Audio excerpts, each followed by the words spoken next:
about your higher existence, making you face yourself in the parallel universe, is my responsibility.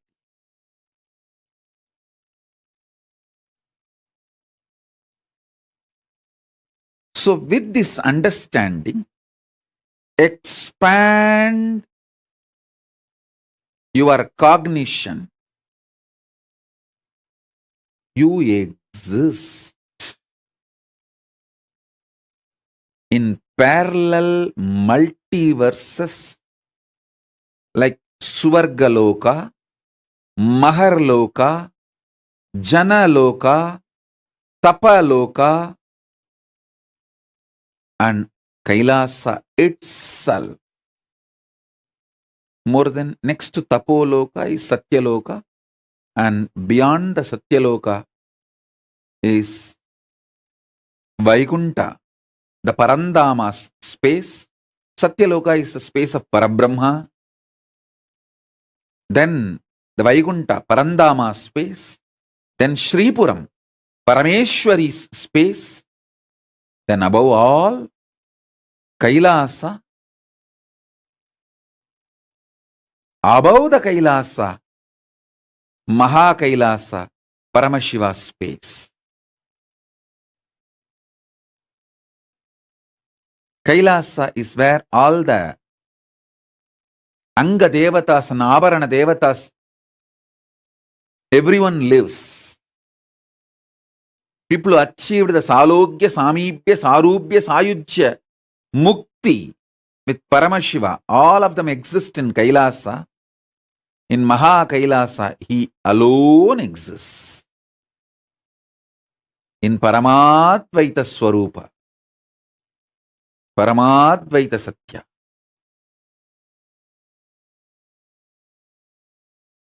Sometimes people ask me, what's the difference between various states of consciousness and various planes of the universe? Understand? If you go to dream state and come back, what you see in the dream state, what others see in their dream state will not be same. Both of you may be sleeping in the same room. But when you go to dream, the world will be different. When he goes to dream, the world will be different. But conscious planes, the multi-dimension planes of the universe means like a Tapoloka, Satyaloka, Kailasa. If he gets into Kailasa and you get into Kailasa and come back, description will be same. The scene will be same. Listen carefully.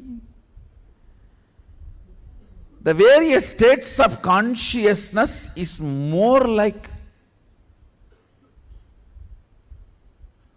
the subjective truths.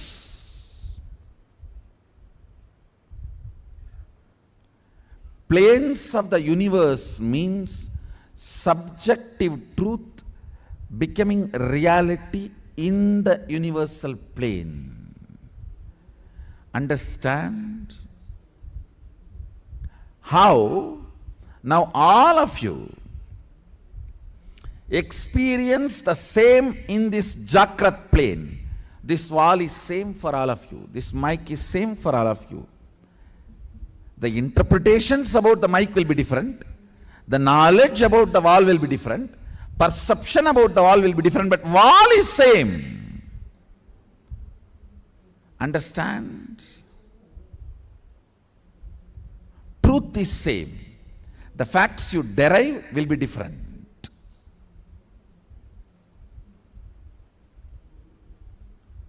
So this is the plane of Bhu.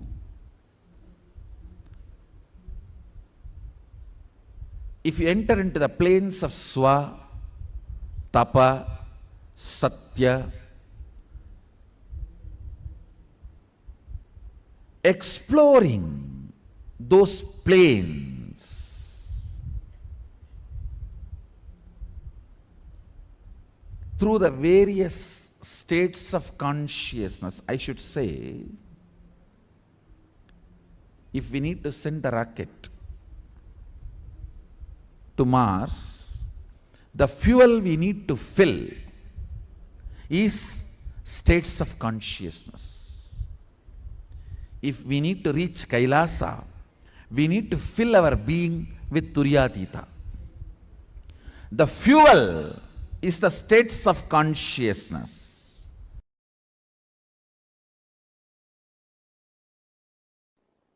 If you think in your life, grabbing, stealing from others is the best strategy for success, your identity in Patala gets strengthened. If you think the win-win is the best strategy in any deal, whether relationship or business, in every deal of your life, you also should win, other person also should win. The win-win is the most successful, long-term, peaceful, right strategy. Then, your identity in Swargaloka gets strengthened. If you feel no, giving up, Sarva Parityaga, Tyaga is the best strategy for all the auspiciousness in the life. Tyaga is the best strategy. The greatest powerfulness in the life. Then your identity in Tapoloka gets strengthened. If you feel integrity is the best strategy. Your identity in Satyaloka gets strengthened.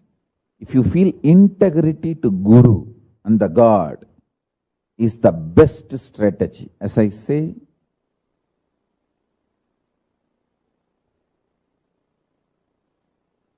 Paramashiva revealed many times the manifest form of Paramashiva is Guru. Unmanifest existence of Guru is Paramashiva. State of Guru is Paramashiva. Statement of Paramashiva is Guru. Statement of Paramashiva is Guru. State of Guru is Paramashiva. Avyakta of Guru is Paramashiva. Paramashiva's Vyakta is Guru. Manifest component of Paramashiva is Guru. Unmanifest existence of Guru is Paramashiva. Understand? The extraordinary powerful existence, extraordinary powerful existence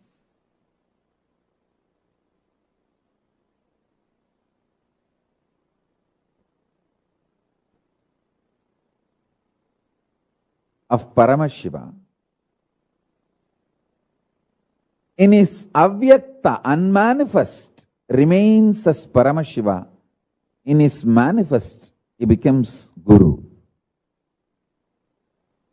Some of the powerful cognitions I repeat, so it enters into your very core cognitions, your very being, your very core. That's the reason I repeat some of the right conclusions. The conscious conclusions you need to arrive. So let me give you the deeper truths now.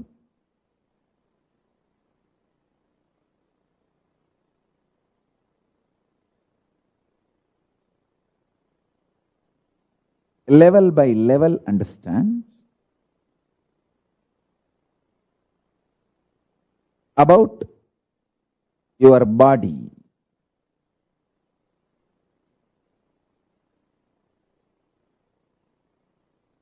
Be very clear. You have 14 bodies you carry. In all these 14 lokas, each loka you have one body through which you enjoy that loka, you experience that loka.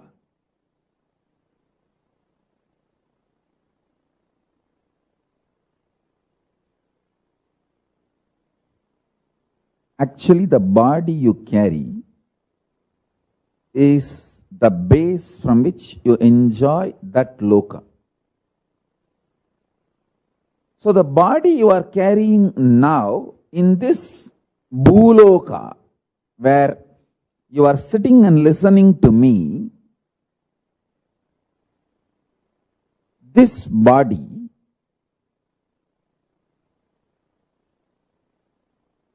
has only one relevance to the body you are carrying in Kailasa or the body you are carrying in Batala, the lowest and highest. The breathing which goes into you and comes out, the prana is same. The prana which goes into your body, in this body you are carrying, goes up to the body you are carrying in Kailasa and goes up to the body you are carrying in Patala. All these 14 bodies are stitched with one sutra, one thread called the prana functioning in you. Understand? These are the most subtle truths.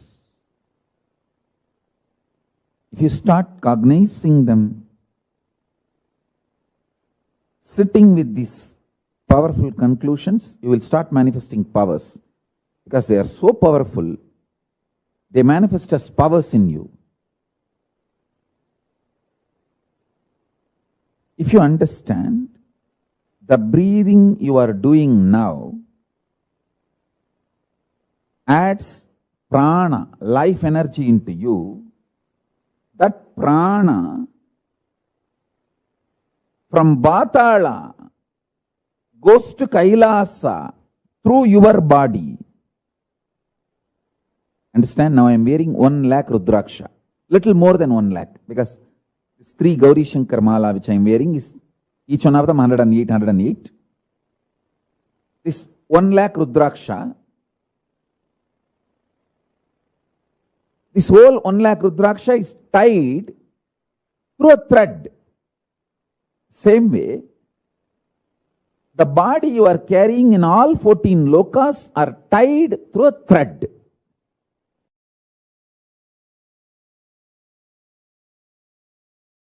One of the important point is Kailasa does not have a gate. It neither has a gate nor has a door. It is an open, free entry for all. There is no qualification, predetermined condition for Kailasa. Only in Indraloka, Brahmaloka, Vaikunta and all the qualifications, only Devatas can enter. Like that, many qualifications. But in Kailasa, Bhuta, Preta, Pichacha, all kinds of people are allowed, free. Some Bhutas make even Paramashiva run around. He is such a Bholenatha, he opens himself for all, and this bloody Bhasmasura goes and takes the boon that on whosoever head I put my hand, and they should be burnt to ashes. How can Shiva be burnt to ashes? But this fellow tries to play game with Shiva. Using the same boon he got from Shiva, Paramashiva plays the game just to prove that his boons are real. Just for that, he also runs around and tries to show the drama. Not that he has to save himself from Bhasmasura. How can fire be burnt? But he has to prove that the boon he gave is really, really real. Bhasmasura should feel job satisfaction that he did tapas and he got the boon. So just for that, to keep that principle alive, he also tries to run around, and then Vishnu comes and burns the Bhasmasura. All of you know that remaining story. Even that kind of fools get free entry. That's all I am trying to convey. Understand? One of the greatest blessing I had in my life was, I was literally, really in love with Arunagiri Yogishwara, my guru. when I was listening to him. When I was listening, I was really in love with him. There was no calculation, maths. All I know is I am blessed even to get this space with him over.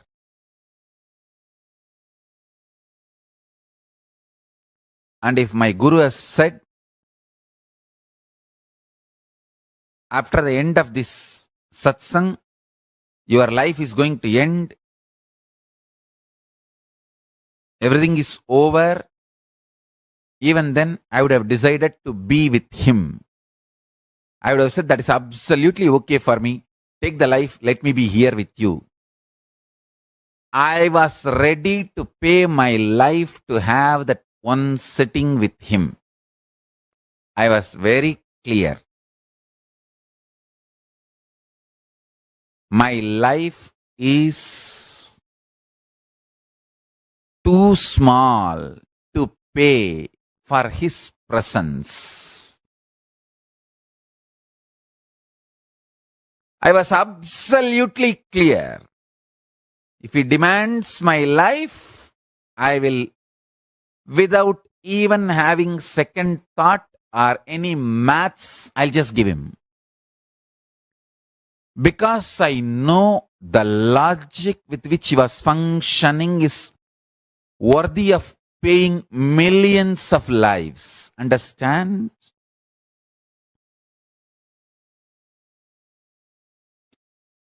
Every penny you acquire, you can enjoy till your this life.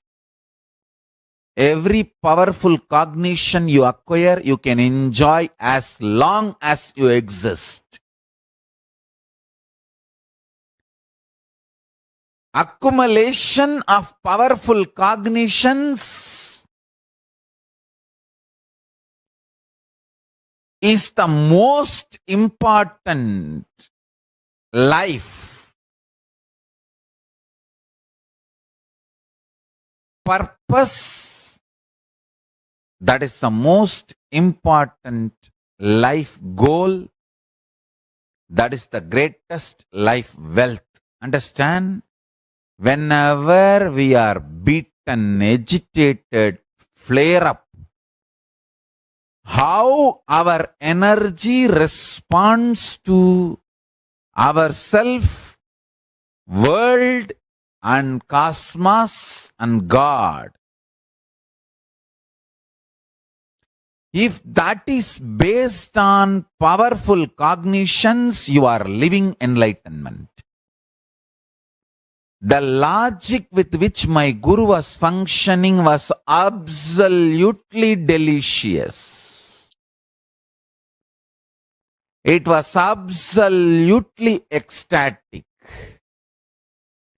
I was ready to pay not one, multiple lives to him to receive that. Understand? My simple declaration of my integrity to my Guru, even though he neither demanded anything before the satsang or after the satsang, he just mapped Kailasa into my inner space, lifted me to Kailasa, brought Kailasa to me.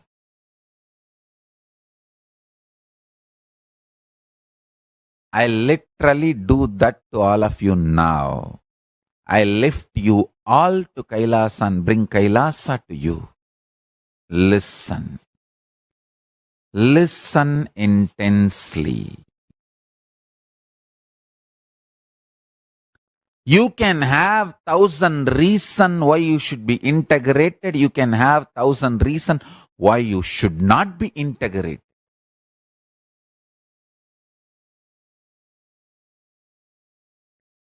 If you decide for integrity, you can lift yourself to Kailasa and bring Kailasa to you.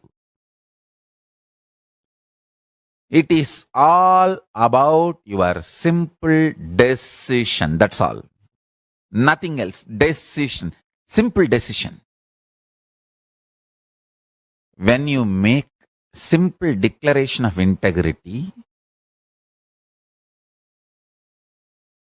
the spiritual umbilical cord connection between you and Paramashiva is immediately connected.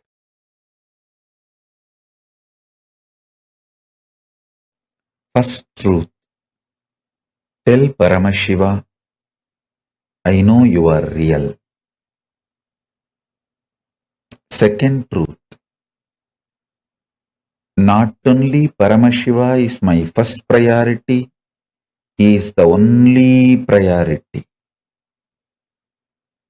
Third truth. Let my independent intelligence, consciousness, my will to feel good, bad, right, wrong, my individual soul exists only as extension of Paramashiva. Let me think what Paramashiva wants. Let me will what he likes. Let me live as his extension. Whatever is good as per Paramashiva, let that be good in me. Whatever is right as per Paramashiva, let that be right in me. Whatever is powers as per Paramashiva, let that be with me. Whatever is right as per Paramashiva, let that manifest in me. Om, Om, Om. Paramashiva is not just my first priority, he is my only priority. The Lord of all these multiverses, the ultimate of this universe, cosmos.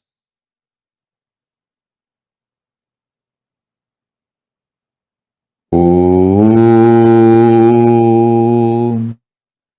Let Paramashiva's activism manifest in me. Let me breathe only the way he wants. Let me think only the way he wants. Let me live only the way he wants. Let me desire only the things he wants. Let me enjoy only the things Paramashiva wants. Let me live only the way Paramashiva wants. Let me manifest only what Paramashiva wants. Let me attract only what Paramashiva wants. Let the activism as defined by Paramashiva manifest in me.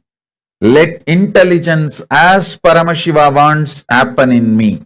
Let wealth as Paramashiva defined happen in me. Let life as Paramashiva defined happen in me. Let health as per Paramashiva happen in me. Let breathing happen as per Paramashiva in me. Paramashiva is the only priority. Let Paramashiva be the only priority. Oh, let the inhaling happen as Paramashiva inhales. Let exhaling happens as Paramashiva exhales. Let my heart beat as Paramashiva's heart beats. Let my stomach digest as Paramashiva digests. Let my brain flow, visualize as Paramashiva visualizes. Let my will cognize as Paramashiva cognizes. Let my existence manifest as Paramashiva manifests. Let Paramashiva's existence be my existence.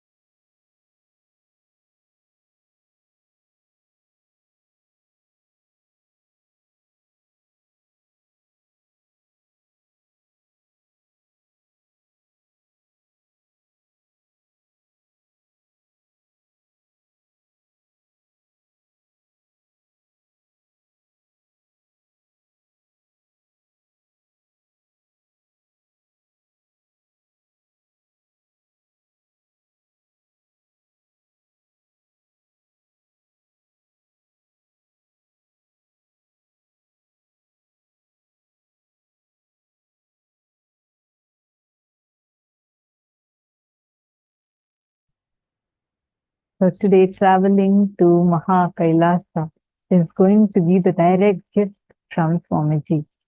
Besides, Paramashiva, not just as my first priority, but my only priority. That directly lifts you up to KAILASA. And like Swamiji mentioned, KAILASA has no doors. And all beings are given free pass, free entry to it.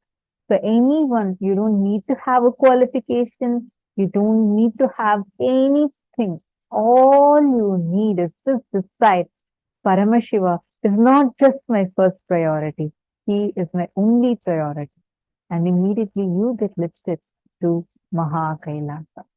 Take a few minutes now and all of you take a moment to post what did you understand from this session so far. What did you cognize? What did you understand? And Swamiji revealed the word Kailasa, Kailasa. How do these planes exist? What did you understand by that? Understand? Just cognizing all of these are going to empower you not just now, but even after you leave your body.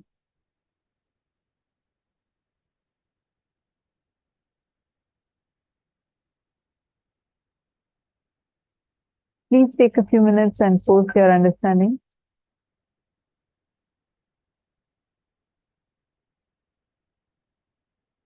And like how Swamiji mentioned, all of us have our identities in all the 14 lokas. We all exist in all the 14 planes of existence. All of us understanding so far?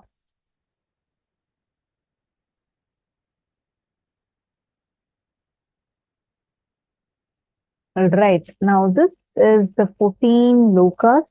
In Hinduism, we have a detailed description. So this is the illustration of the 14 lokas. Your presence exists in all these 14 lokas. You already have your identity established in all 14 lokas. For example, in Nagaloka, there is a being with your face and a snake body. In Tapoloka, there is a rishi with your face and body of the rishi, Tapasvi. If you need to reach Kailasa, you need to fill your being Turiya Atita. The fuel is the state of consciousness.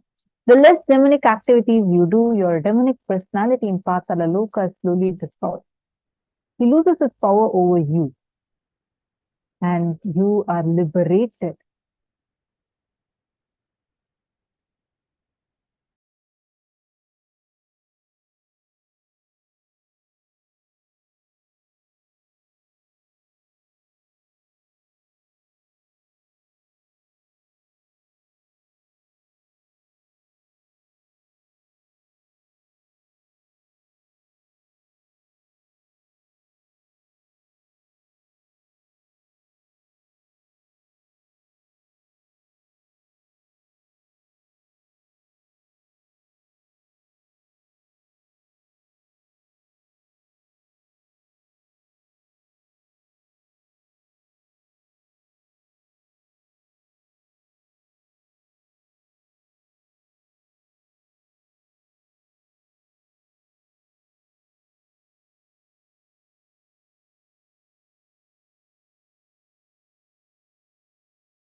Understand, you have the freedom to strengthen your identity in any of these lokas, just like how we were discussing right now.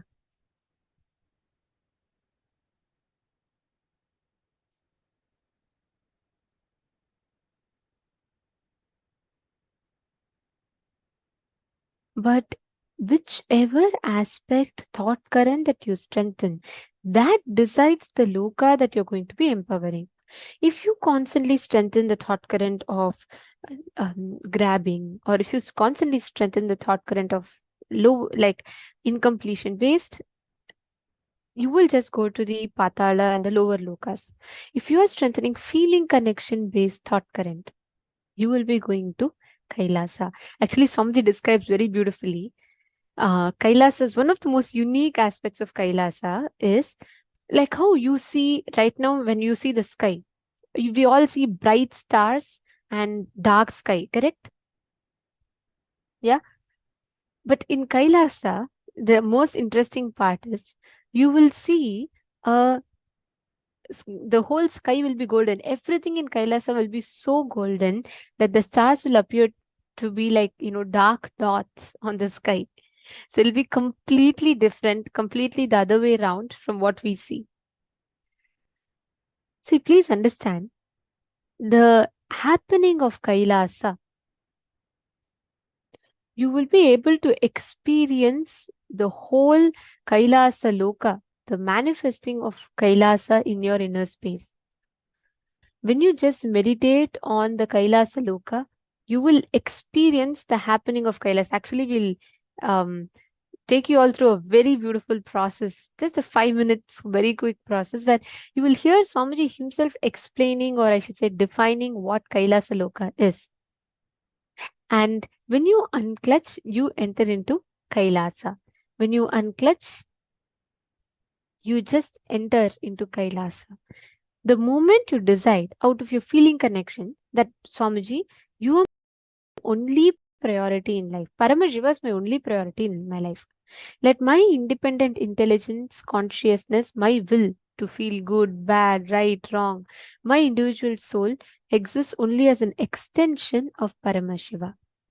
Let me think what Paramashiva wants. Let me will what he likes. Let me live as his extension.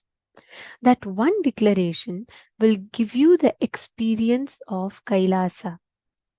See, understand, Swamiji is going to be defining a very beautiful explanation of what Kailasa is like. So let us listen to that now and let's prepare ourselves for the process.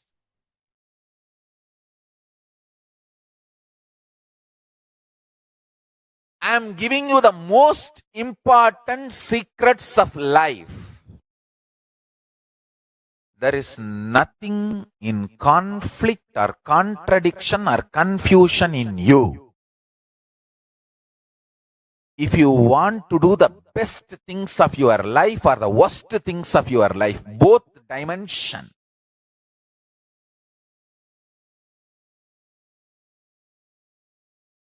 if you know how to integrate, you will see all of them strengthen, empower your life.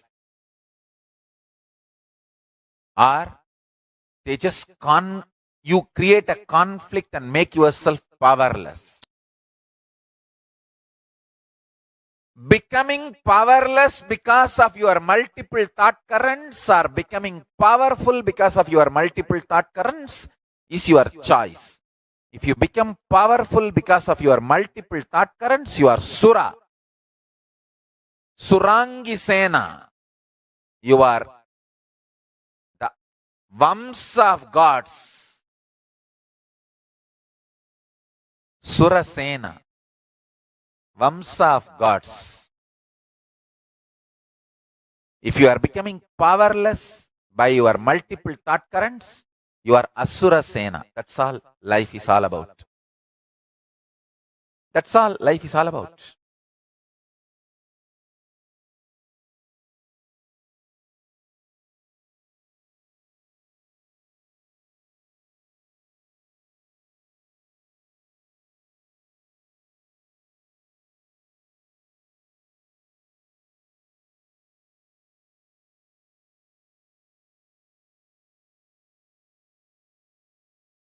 Just sit straight. Close your eyes. I'm not going to put you in any meditation or process. I'm going to speak. Sit straight and close your eyes and listen. I'm going to put these truths into your innermost being. I'll talk to your core so that the core starts listening and internalizing. O beings and the core consciousness of all the listeners, disciples, devotees, listen. Your inner multiple thought currents does not need to lead you into conflict or powerlessness. Your multiple inner thought currents can be integrated and you can become powerful. Decide from today, your multiple extreme, seemingly perceived, looking like contradicting or conflicting or confusing thought currents does not need to make you powerless. All of them are multi-dimensions, are multiple layers of your own existence. They can all be part of you, integrated very well into your consciousness and can become powerfulness in you. Let Paramashiva in all of us wake up and integrate multi-dimensions of us as multiple faces of Paramashiva, multiple hands of Paramashiva. Each thought current you have is one face of Paramashiva. Faces of Paramashiva does not conflict with each other, make Paramashiva powerless. No. Faces of Paramashiva does not conflict with each other. Faces of Paramashiva does not make Paramashiva powerless. Multiple faces of Paramashiva makes Paramashiva powerful. Same way, multiple thought currents of you makes you powerful. Multiple ideas of you, multiple thought currents of you, even though they seem to be contradicting, confusing, conflicting superficially, they all can be integrated and can become powerfulness in you. Be Paramashiva, powerful with your multiple thought currents, multiple dimensions, multiple energies, multiple available possibilities and powers. Let Paramashiva be awakened in all of us. Let integrity, extreme power of integrity be awakened in all of us, and all our multiple thought currents and dimensions be integrated. Let inner conflicts disappear and make ourselves powerful. Let us all be powerful like Paramashiva. So we radiate powerfulness internally, externally. We are powerful and we make everyone powerful. We are fundamentally Hindus. We are powerful, we make everyone powerful. We are powerful, we make everyone powerful. Neither we are powerless nor we make anyone powerless. We are powerful, we make everyone powerful.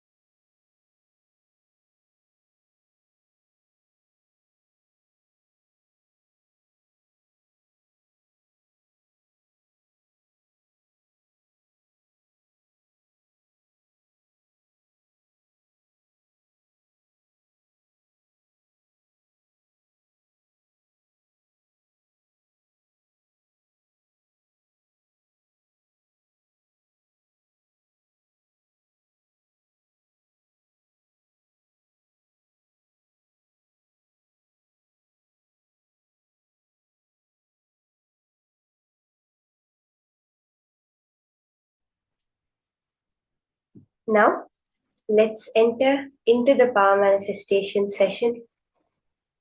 Every time that we do power manifestation, we are touching that highest space of Maha Kailasa, that space of Paramadvaita, where there's nothing exists. Even the idea of Paramashiva separate, Swamiji separate, no longer is there. There is only the pure space of oneness. From that space is where the power manifestation entirely manifests. Now, for the first round today, we are going to be starting with the power of third eye reading, the powerful form of Tripurantaka Murti, where he just opened his third eye. That is what we are going to be experiencing, starting with the power of third eye reading. What you're going to be doing is blindfolding your eyes and reading something that is projected on screen for you. What is most important is understanding the powerful cognition. The paper, the words on the paper, everything that you perceive is actually not separate from you. It is our perception that separates it. But in the truth, in the reality form of it, it is actually in the space of pure oneness with you. So you are the one that is the letters on the page, that is the page itself, that is the screen itself, the words, the colors, the images on the screen, and the person reading it and the blindfold that's blindfolding you. So this is how you're going to be manifesting this power of third eye reading. Let us see the Shastra Pramana, where Paramashiva himself reveals what the science of third eye reading is all about. This whole power, where you're going to be reading blindfolded, it's just one manifestation of the third eye. Now, why do we want to do it? It's not like we're going to be doing something by reading with our eyes closed, but you're going to be experiencing the higher reality. That is what is possible through your third eye.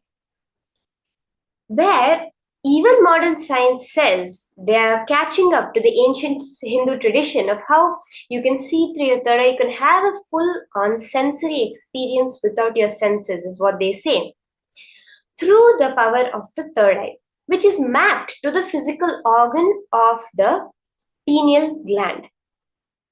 They say the pineal gland is a receptor to all the things that are happening in the outer world. Actually, your pineal gland, your third eye, is what is even projecting what is there in the outer world. When you are established in that space of Paramashiva, you become a witness to the process of your intention becoming reality. The only difference is right now, we are not able to catch how our intention is becoming reality. But when we established in the space of unclutching, in the space of oneness with Paramashiva, that Paramadvaita state, we are able to witness the whole process of how we are creating the reality, which directly results in us being able to change the reality.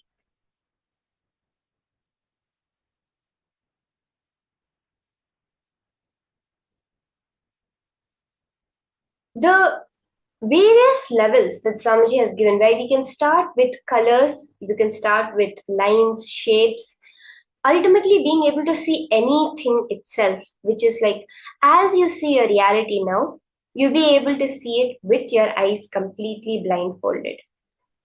Your eyes will no longer be dependent on external light, what you perceive as external light for the whole manifestation to happen.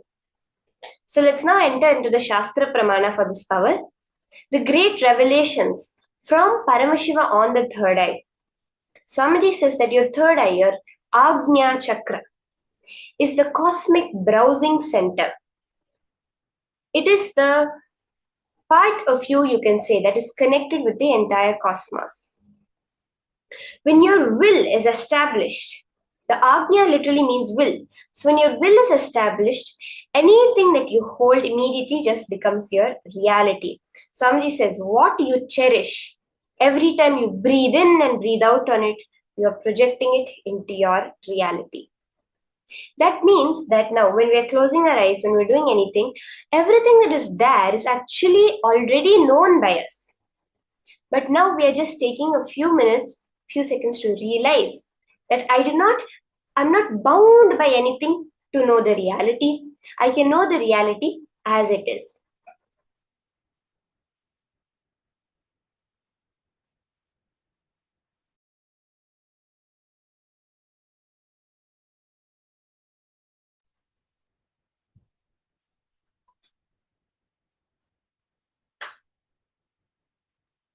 The Agnya or the third eye is the command center for your being to connect to your highest consciousness state, divinity, Paramashiva himself. Through this communication, the human ability expands and expresses in the form of various powers.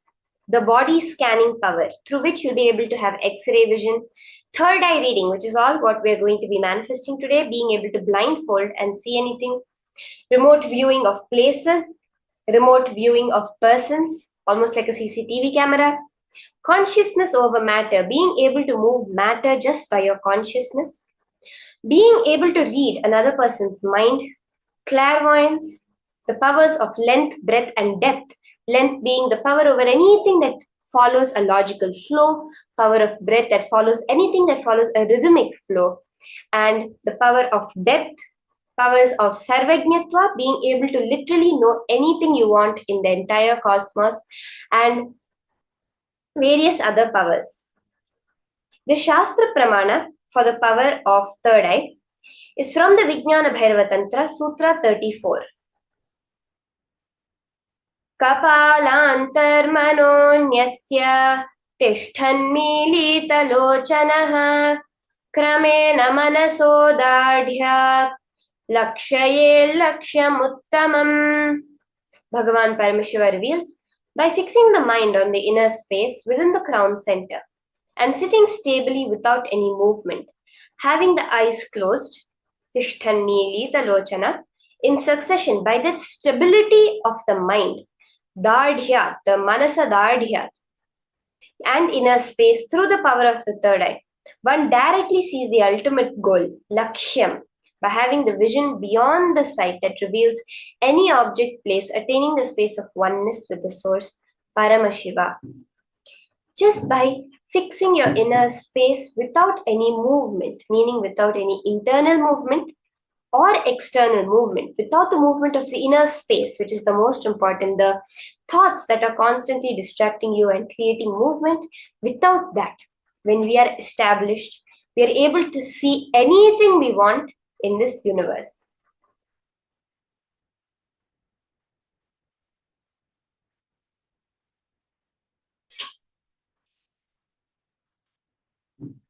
The Apta Pramana for this power is where Krishna initiates Arjuna into the power of the third eye, where Krishna says, Natumam shakyase drashtum anenaiva svachakshusha divyam dadamite chakshuh pashyame yogamaishwaram. He's saying that you cannot see my cosmic form, my Vishwarupa, with these physical eyes, svachakshusha of yours. Therefore, I grant you the divine, divya drishti, the third eye vision. Behold my cosmic opulence, Yogam Aishwarya. This happens in the Mahabharata during the 11th chapter of the Bhagavad Gita and the 8th verse, where Krishna gives the Vishwarupa darshan to Arjuna and gives him the third eye initiation, where in the 11th chapter, Arjuna completely describes that form of Krishna as a Vishwarupa, as the cosmic form.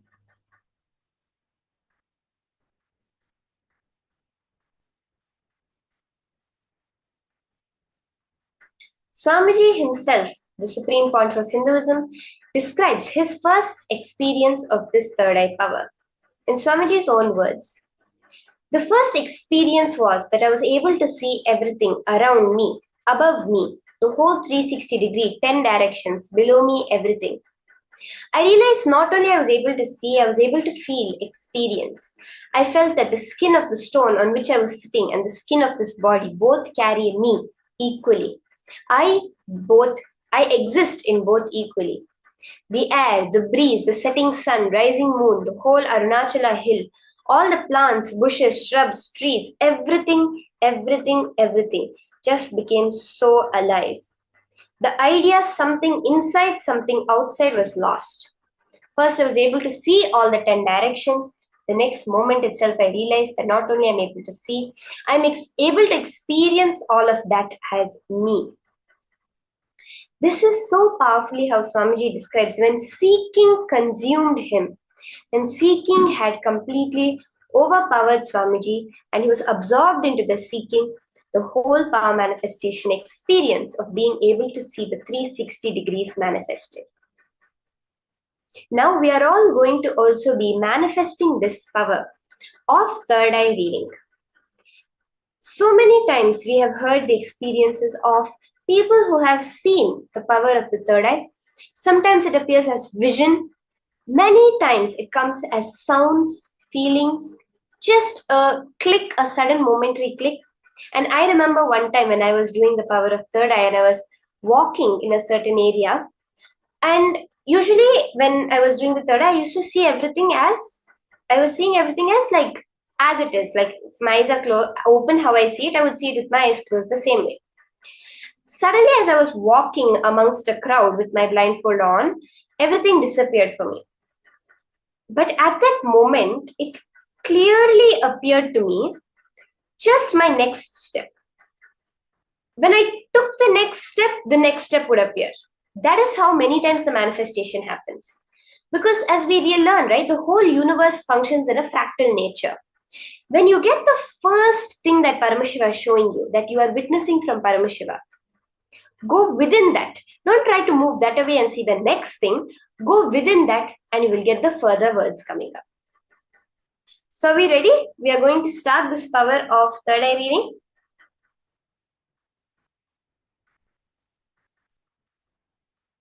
We'll now be having something on the screen projected for each and every one of you to scan. So first, can I request all of you to tie your eyes? You can put on your blindfold.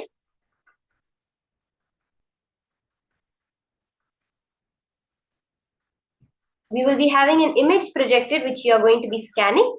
But first, let's all ensure we are blindfolding our eyes. Why it's important not just to close our eyes, but to actually put a physical blindfold is even the subtle light that comes in activates the optic nerve, the eyes, and then your whole attention is there. Because by our nature, by the existence of us as human beings, we tend to have 80% of our senses focused only on our eyesight. So because of that, I request everyone that as you're doing the manifestation, ensure you're tying your eyes and closing your eyes within the eye band very clearly so that the external light coming in does not distract you and your third eye is able to clearly perceive.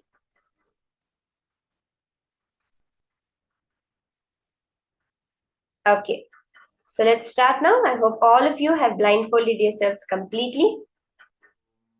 We'll be having an image projected. Connect to Swamiji. Be in the space of pure unclutching. No thoughts you are encouraging.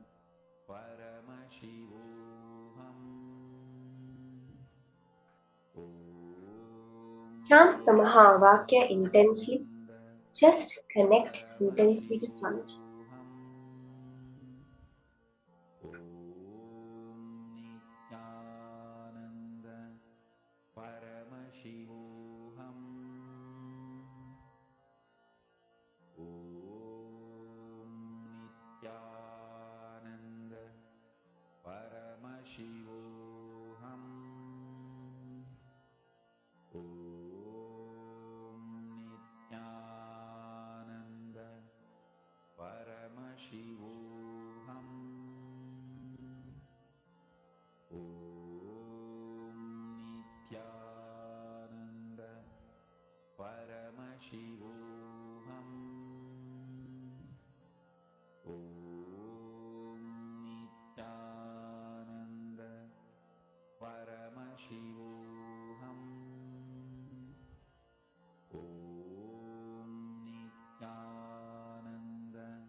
Slowly relax. I request all of you to take out your eye bands. You can open your eyes and quickly type down in the chat what are all the various colors, shapes, images, numbers, anything Paramashiva revealed to you, you can immediately post in the chat.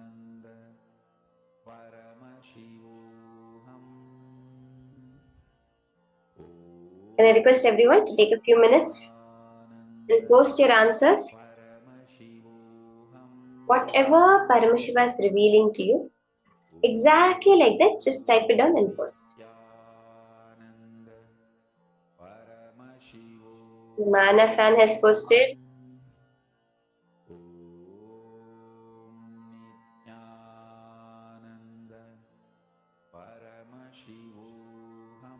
Mam Sakala, okay, Ma Sonali, Ma Indira. Let's have everyone finish posting the answers and then we can switch and see the answer slide. What it is that we scanned or shown while you were reading through your third eye.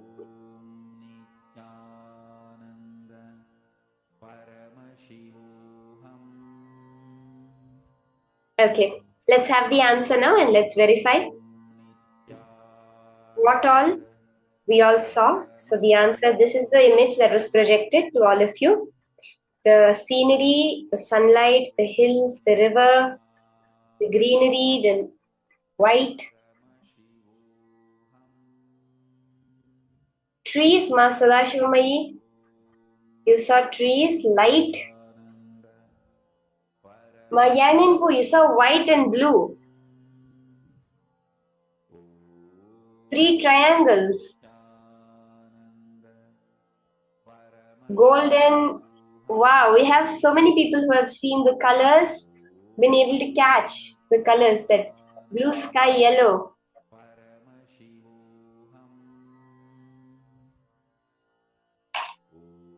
Anandeshwari, colorful colors, okay? Green and blue color on a page, Ma Virupaksha. So beautiful, so many people have got it. Hill with trees and water like a trail. Ma Indira, Ma, you have gotten it exactly. Ma Parameshwari, blue color. So beautiful, all of you have scanned. This time, we are going to be doing another round quickly and you're going to be posting more details, okay? So now we can all blindfold our eyes. Ask Paramashiva for details. Understand, when the manifestation happens, you're witnessing Paramashiva's manifestation. Our body is anyways dead. It's the matter, our hand as matter or a notebook as matter or the computer as matter is one and the same. It is only that reflection of the high frequency of Paramashiva within us that we are even perceiving anything.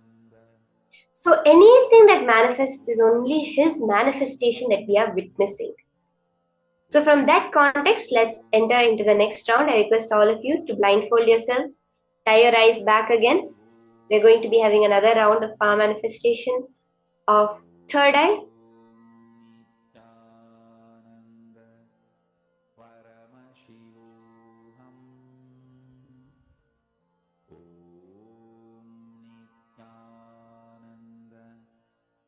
Okay, so if we're all blindfolded, let's have the answer. the slide that we're all going to be scanning through our third eye now, projected on screen. Now, intensely connect to Swamiji, to Paramashiva, Shant Mahavakya, and exactly scan whatever Paramashiva is revealing to you as the image on screen.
Okay.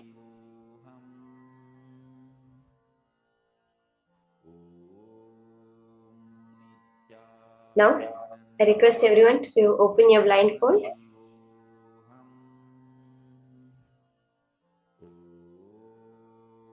And all open your eyes and post. Start quickly posting in the chat whatever Paramashiva has revealed to you as the image that was projected, whatever manifestations that you witnessed. Liangshu has posted, Majwanhva. That's all. Post whatever Paramashiva revealed in detail. In this round, I want everyone to post more details that Paramashiva revealed. Exactly as far as you can, describing.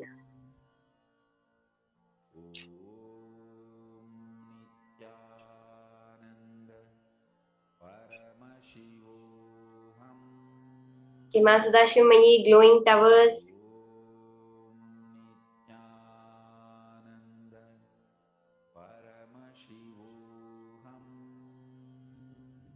It's all post.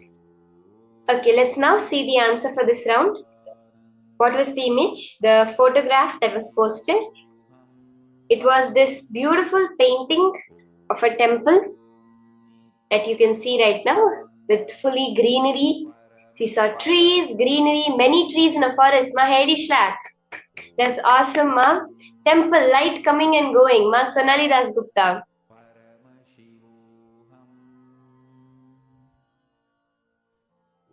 So many people are able to see this, the color of green colored trees, then the temple, all these details revealed to you, so beautiful. See, when you go into the details, you see more and more how the manifestation happens. Let's have one last round of manifesting powers of this power of third eye. So I request all of you, again, blindfold yourselves. Let's all close our eyes. Get ready for this final round.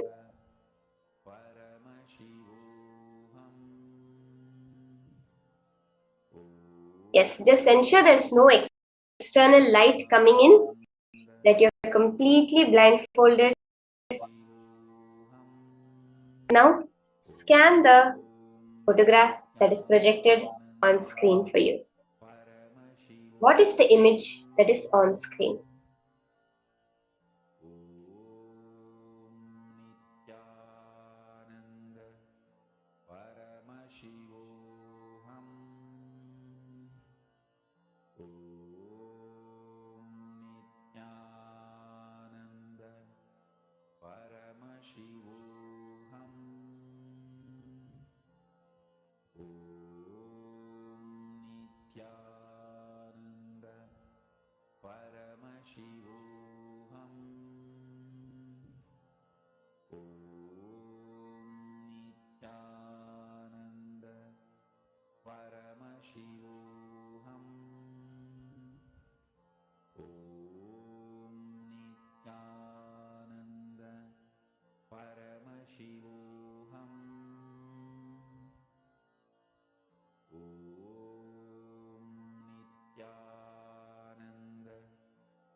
Yes.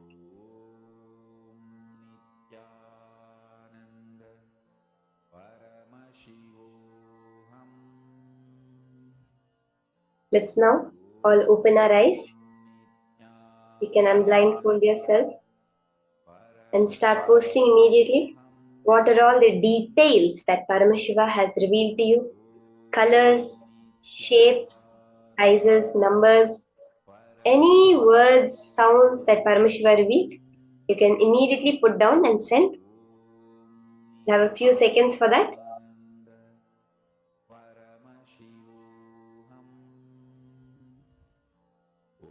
Ma Inishi, blue and green trees. Okay, thank you, Ma. Ma Maheshwaramaya. Many people are starting to post. Okay, Ma Anjali.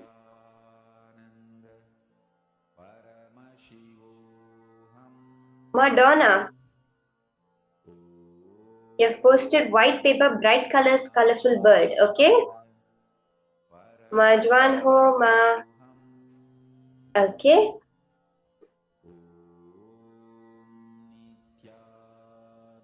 Okay, let's verify the answer now. Let's see what the image was that was projected on screen.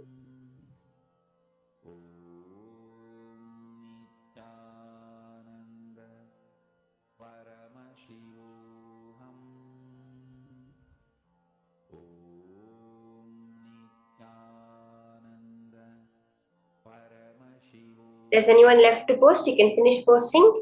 We will now be verifying the answer. What was the image that we were all scanning through our third eye?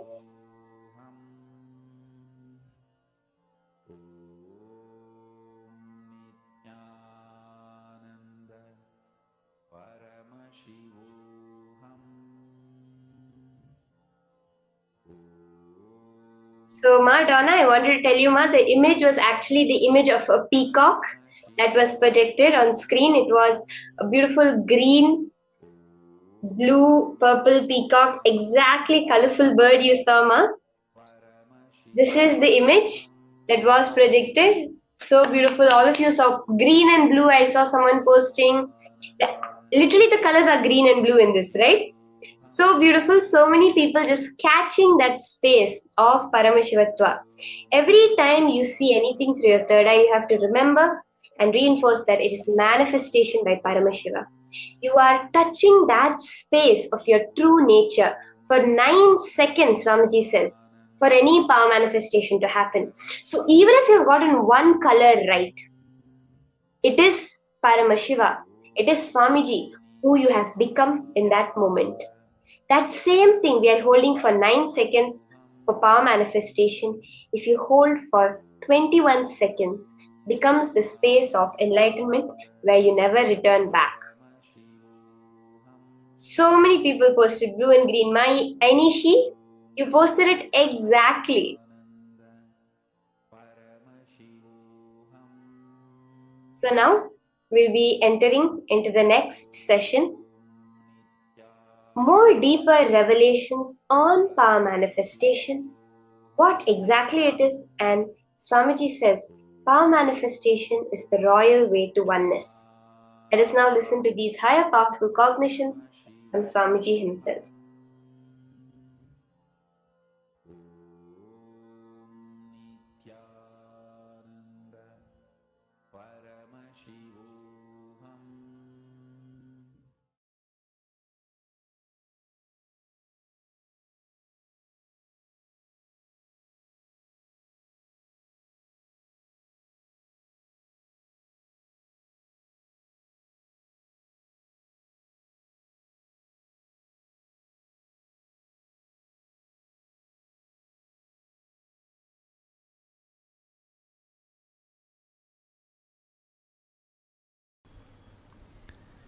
Every day religiously play with powers. Playing with powers means what?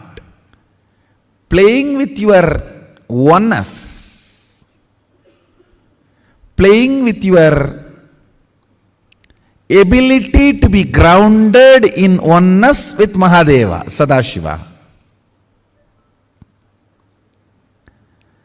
Understand, powers sometime may not manifest, but you playing with Mahadeva always does right thing for you.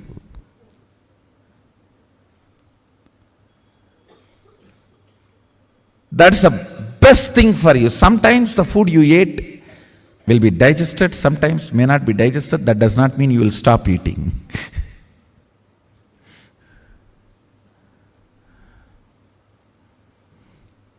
Even if the food what you took is not digested, you have to take some other food which will make that digested and clean the stomach.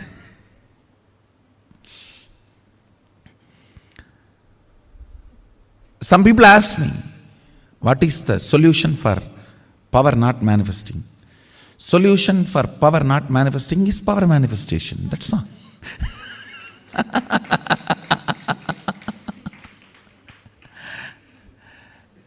Just little more oneness and little more will persistence. That's it.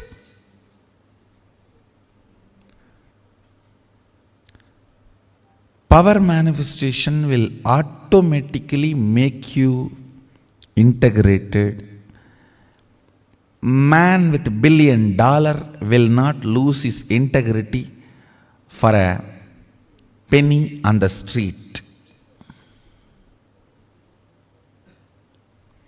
Law of life. Understand? Law of life. Integrity is a law for the poor man, moral for the middle class man, way of life for a rich man. I am not talking just in ordinary money sense. I am talking from the sense of powerfulness. Integrity is the law to be enforced on a powerless poor man. It's a moral to be taught for a middle class man who faces ups and downs. It's a way of royal way of life. Raja Vidya for powerful being. So all your energy, your effort, your will, persistence should go on power manifestation. So naturally, your idea about you will be raised. Understand? You just need to feel all the time you are Harry Potter. Means we can create a new word. Hara Potter.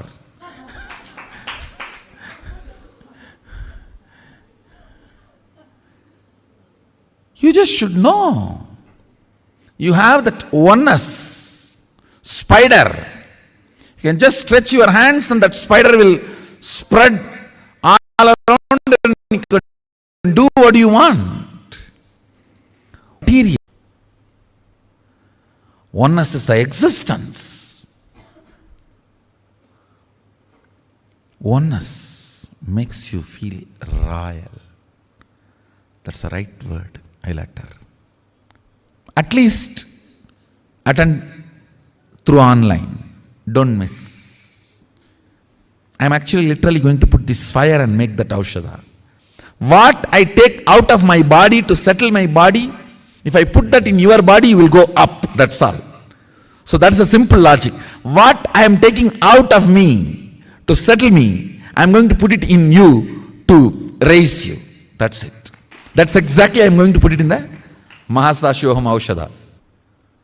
Go on manifesting powers that will actually make you healthy, wealthy. For example, if you are moving a matter, don't think just you are only moving a matter. You will be cleaning your liver and kidney and heart during those moments. If you even medically test, your internal organs will be at their best performance. When you move a matter, time stops working on you and the anti-aging happens to you. A reversal of all the physical damage done to your body by time happens. If you just move a matter through power manifestation, your yoga will become amazing. Your digestion will become amazing. And Your wealth manifestation will become amazing. Because you need to understand all power manifests from the space of Mahadeva, Sadashiva. It's not that for each power you have a separate mantra and you use that mantra, only that power manifests. No. You use tantra, not mantra, which is same for all power manifestation. Go on be power manifesting. Go on be reaching out to others. Go on be causing. I tell you, that just makes you a pure channel of Mahadeva, Sadashiva.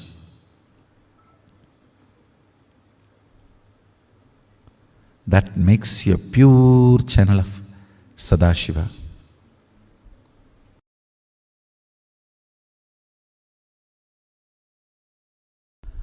All power manifestation should align to manifest what you want as reality. Understand? Whatever you want in your life, you should be able to manifest. That is what is the purpose of power manifestation. Otherwise, just having some vibhuti appearing, kumkum appearing, and some pearls appearing, gems appearing, materialization. I don't think that is the goal. What will you do even having that? That is only an encouraging step. That is not the ultimate goal. And I do feel there are some non-integrity issues. Please be completely integrated, because I know the number sent and the number appeared. The numbers are not completely matching. So I know. So no more non-integrity games. Please maintain highest integrity. And actual goal is manifesting life. Understand, when you move the coconut, crack the coconut, that is not the actual goal. Just cracking the coconut and break, it will crack, that's all. When you move the coconut, crack the coconut, use that power to balance your blood pressure, balance your sugar level, to heal your intra-organs, internal organs, and reverse aging. These are all the real powers which you can manifest through this coconut moving. Understand, when you know your consciousness over the matter, then your internal organs are also matter. Have power over them and start healing them, reversing them. Reversing the diseases and reversing the aging. Reversing the tiredness and boredom they all feel due to aging. That's the real achievement. Understand? All powers are to manifest what you want in your life as reality. If you are able to materialize something, then start using that power every day in your profession, in your career, in your everyday life. Start moving things in your life. Otherwise, what is the use? What is the use of this so-called materialization or other manifestation of powers? So understand, manifestation of powers is to manifest Ishwaratva. Means, Ishwaratva means being Lord of your life. At least your life. Be Lord of your life. Manifest whatever you want. Go on be, I tell you, when you start manifesting whatever you want very casually, with a lot of fun, without much effort, without feeling difficulty or anxiety, even once you feel, will it happen or not? Over. You are no more Ishvara. Even remembering like that once, moving things, moving life as flow is Ishwaratva. Understand? Ishwaratva is the smell of Sadashivatva. State, space, powers, manifestation. In this three level, Ishwaratva is smell of Sadashivatva. Ishwaratva is flavor of Sadashivatva.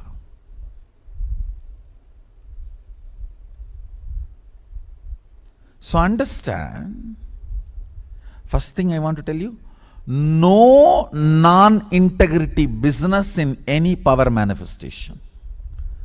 Absolute integrity. Whether it is third eye or remote scanning or body vision, any power manifestation, materialization or teleportation, anything, absolute integrity. If you have doubt, be very clear. I am not clear. I think I have a doubt. Let's stop with it. All of you are clear?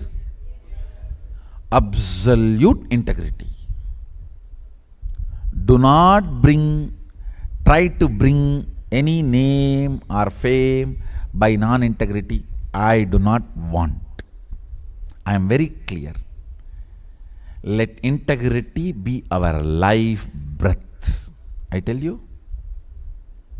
Just the other day I was telling. Tirupati. Tirumala means Venkateshwara. So if you go there, you know you will have darshan of Venkateshwara. You may have to stand in queue. You may have to wait for 1 or 2 days. All that is different. You know you will have darshan of Venkateshwara. You cannot blame, oh, I did not see Ganesha, I did not see Jesus, I did not see this, I did not see that. Oh, they told me all gods are one and the same, but I went there, I saw only Venkateshwara. Be very clear. All of us know, if you go to Tirupati, Tirumala, you will see Venkateshwara. If you want to see Venkateshwara, go to Tirumala. If you don't want to see, don't go. That's all. But just because you want to see Ganesha, or you want to see Jesus, or you want to see some other god, that cannot be changed.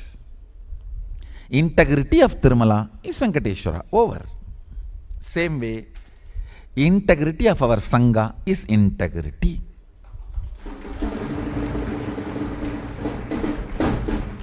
If you like, come here. If you want to have darshan of integrity, come and see here. If you don't like integrity, don't come here. Over. But this place has to stand on integrity.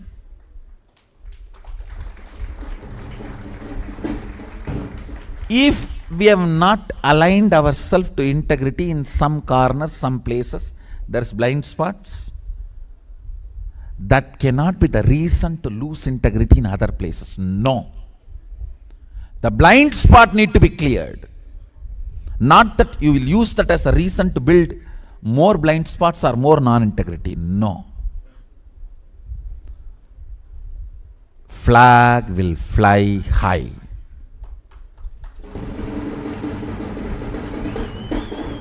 Standards will be highest, uncompromising. Even if 1 or 2 people only reach the top, also it's okay. I am not bothered about quantity. It is all about quality.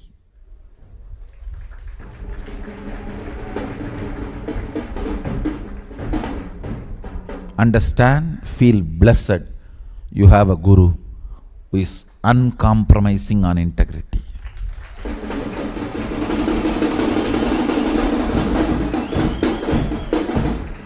Who is very clear, no cheating, no non-integrity. Clear? Understand? All these powers are gift from Sadashiva. Just Because our integrity to him. What can you offer him? He has everything. He is Jagat.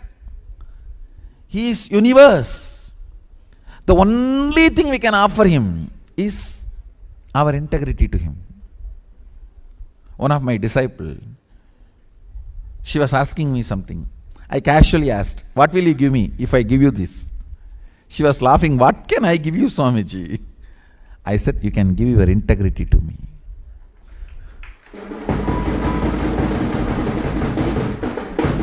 That is the only thing disciple has to give it to Master. Understand? That is the only thing I felt I can give it to Arunagiri Yogeshwara. When I was in love with him, I said, oh God, why are you so sweet? What can I do? Finally, I melted into only one thing. I should be integrated to him. That's all.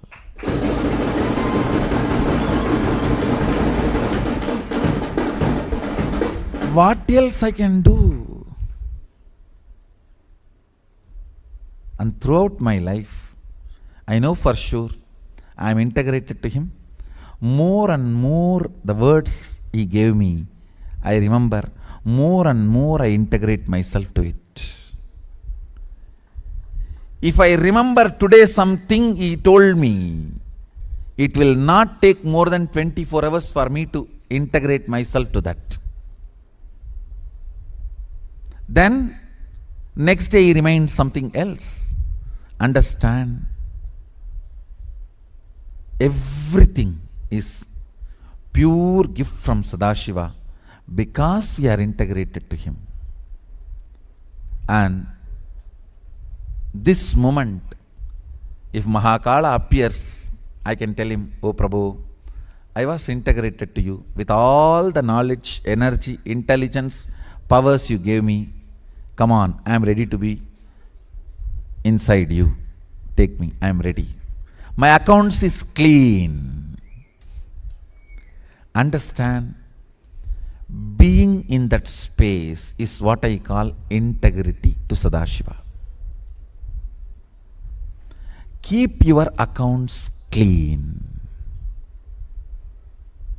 Whatever he gave, knowledge, intelligence, powers, understanding, body, mind, relationships, everything, align it to integrity to him.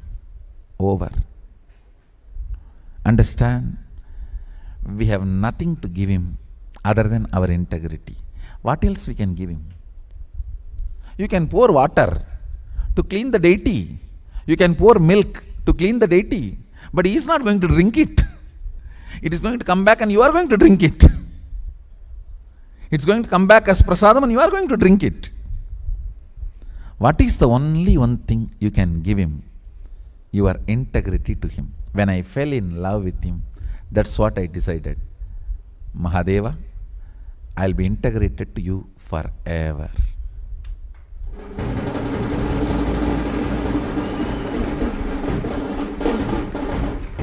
That is the symbol of love. That is the symbol of love. So in all power manifestation, make sure we are highly integrated. We are highly integrated. Not for anybody else, but for Mahadeva, but for Sadashiva, but for Mahakala. Understand? When you are completely integrated to him, the confidence he showers on you is the best power you can have. The confidence, the feeling empowered. I tell you, even if an ordinary person loves you, how much you are empowered, feeling empowered. If Sadashiva loves you, what will happen?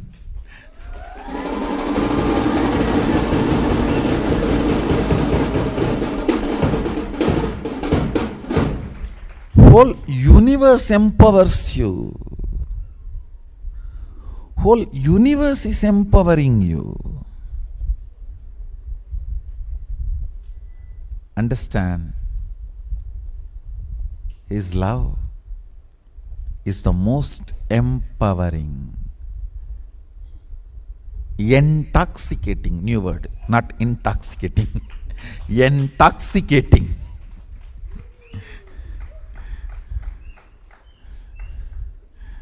It is not intoxicating. It's neither intoxicating, it is not at all toxic. It's actually detoxifying, detoxicating and intoxicating.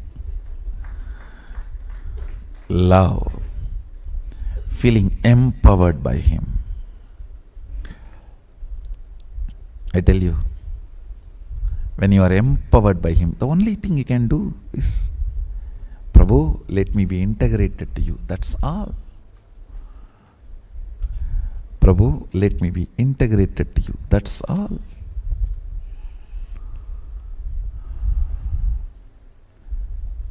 I tell you, more and more and more integrity to Him, more and more empowers your being, strengthens your being.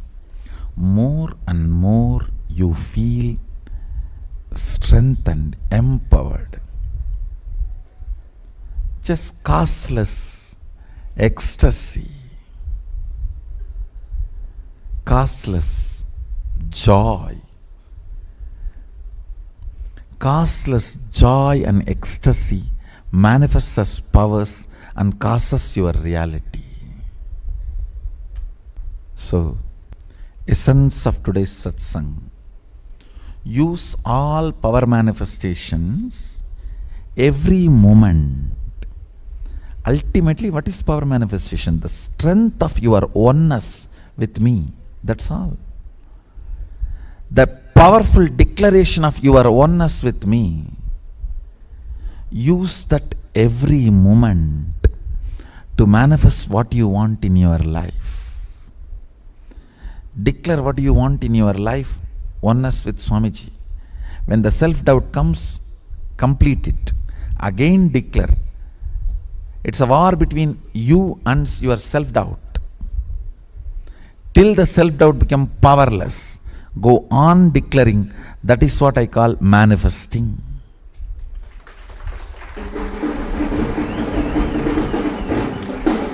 Even materialization should be in 3 seconds of your declaration. When you bring yourself to that oneness, let Swamiji express through this body and let it materialize. It should be only 3 seconds. The moment the sankalpa comes out of your mind, within 3 seconds it should come out of your hand, then it is materialization.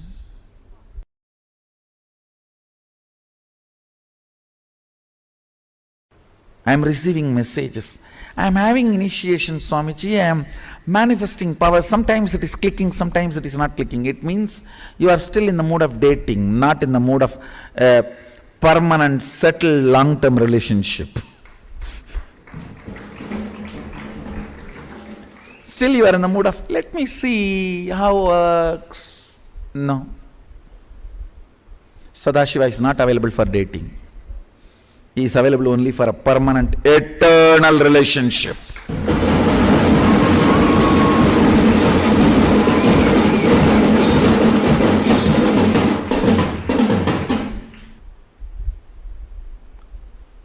Understand,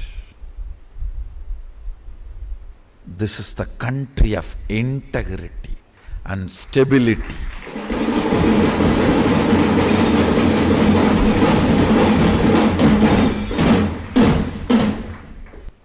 The society derives its stability from the integrity of the individuals.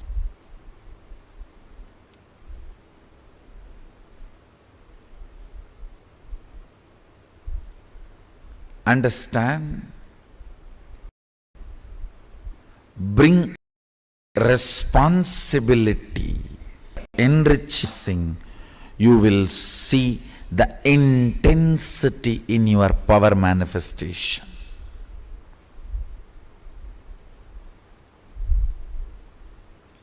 Responsibility in your enriching and causing. You decide. It is your integrity, your responsibility, your stability. That is going to manifest as powers in you. Understand, the sacred secret you need to practice is integrity to responsibility of enriching and causing. If you feel you want to manifest this power more strongly, become a committed causer. Sambhavana is Kailash currency. It is a pride you receive. Nothing wrong in it. It is not currency, it is Kailash currency. So develop responsible, enriching and causing thought current intensely. You will intensely manifest all these great powers of length, body scanning and healing. This will manifest so intensely. You will be able to do all this remotely. You will be able to perform spiritual surgeries remotely. You will melt tumors, break kidney stones, melt the fat. You will perform even beauty surgeries just through the third eye. Just through the third eye. Understand? You can alter the DNAs just through the third eye. You will manifest intense powers of logic. Again, I want to remind you, it is your intense responsibility to enrich and cause. It is your intense commitment to enrich and cause opens your being to Mahasadashiva. Understand, Kailash currency is spiritual power. Along with Kailash currency, you receive spiritual powers. Manifest intense enriching and causing. You will manifest powers. Let's continue. Enriching and causing. You will manifest powers and Kailash currency. With this,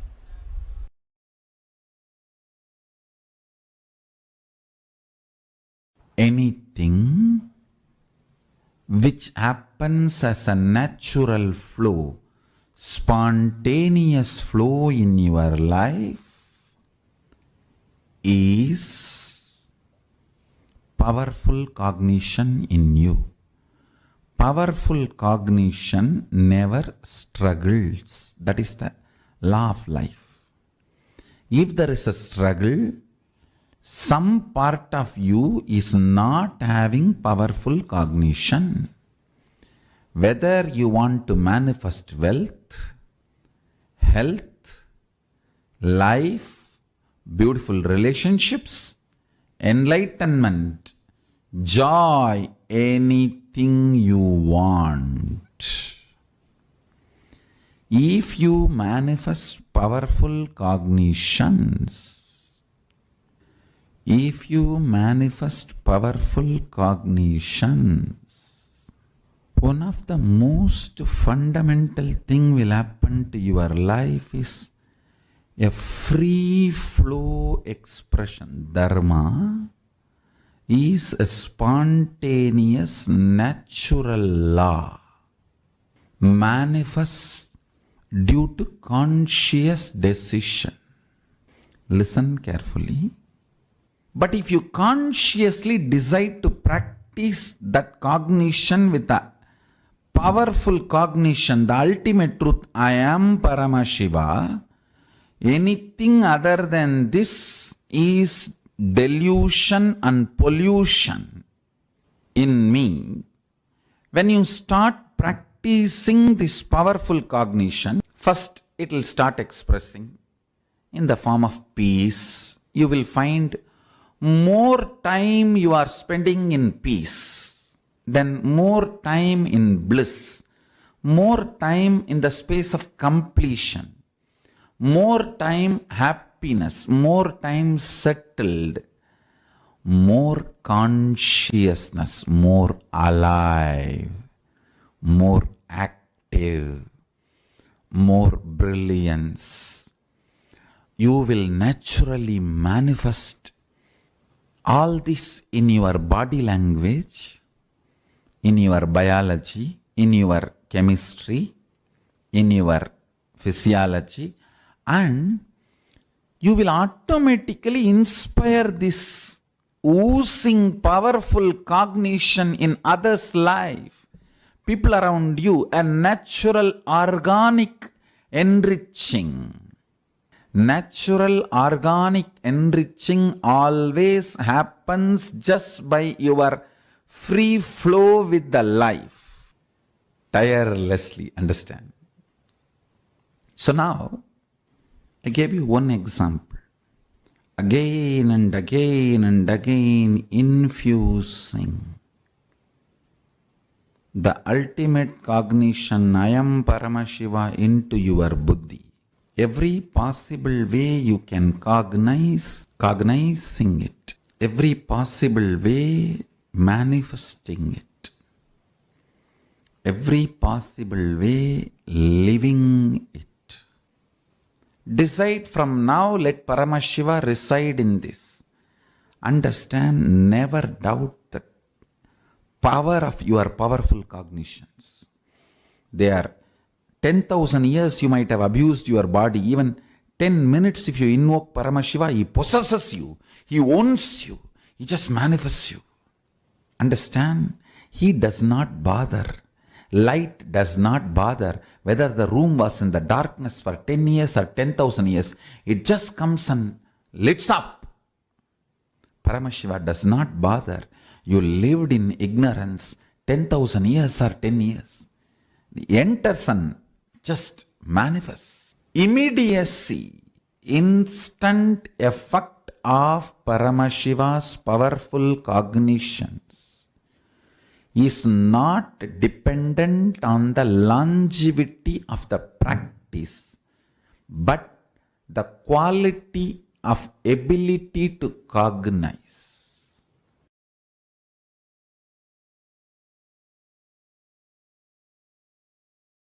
Peace-based powerfulness is a fundamental requirement for Paramashivatva to manifest. That is why people who don't want us to manifest Paramashivatva or power manifestation do not want to allow the peace in our life or do not want peace in our campus. Understand? But only if you are peaceful, which cannot be shaken even by the demons and devils and rakshasas, we can be in eternal peace. So, remember this very clearly.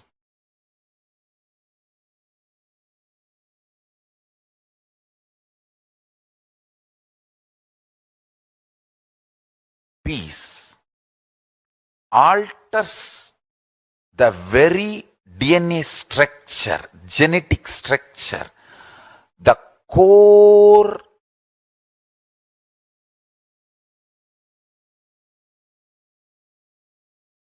Anu Mahat structure. Understand? Anoraniyan Mahato Mahiyan. The conscious in you is atom inside the atom, Mahat, more than Mahat. That Anoraniyan Mahato Mahiyan. That consciousness starts growing in you with more and more peace-based powerfulness developing in you. Nothing can be compared to unclutching. Spend more and more time, energy in unclutching. It will never be wasted. Time spent on unclutching is the most productive time for you in your life, because unclutching completely makes you altogether a different material. Understand? It makes your very biomemory, muscle memory, core structure, molecular structure, genetic structure, DNA structure, everything, all the 8 energy flow circuits, 7 energy flows, 1 the pure conscious explosion. So totally 8 energy flow circuits exist in you. All the 8 explodes when you unclutch. Understand? Unclutching is the space of Sri Kailasa.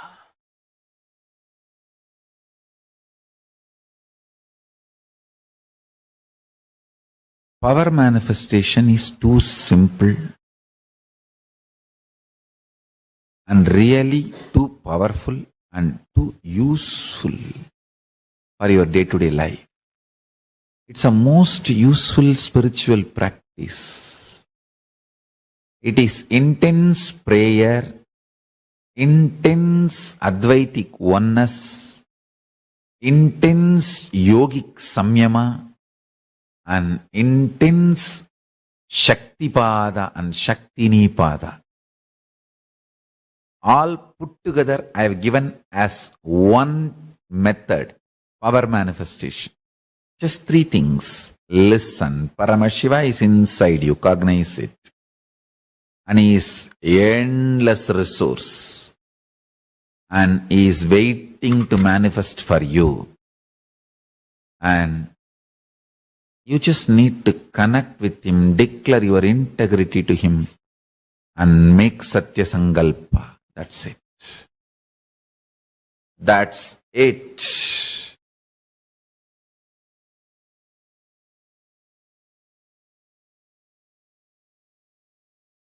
Just watch few satsangs related to power manifestation. See how I had initiation from Arunagiri Yogishwara, from Nerur Sadasiva Brahmendral, from Mahavatar Babaji. All those stories, just read. How I had initiation from Annamalai Swamigal, Isakki Swamigal, Raghupati Yogi,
Power manifestation.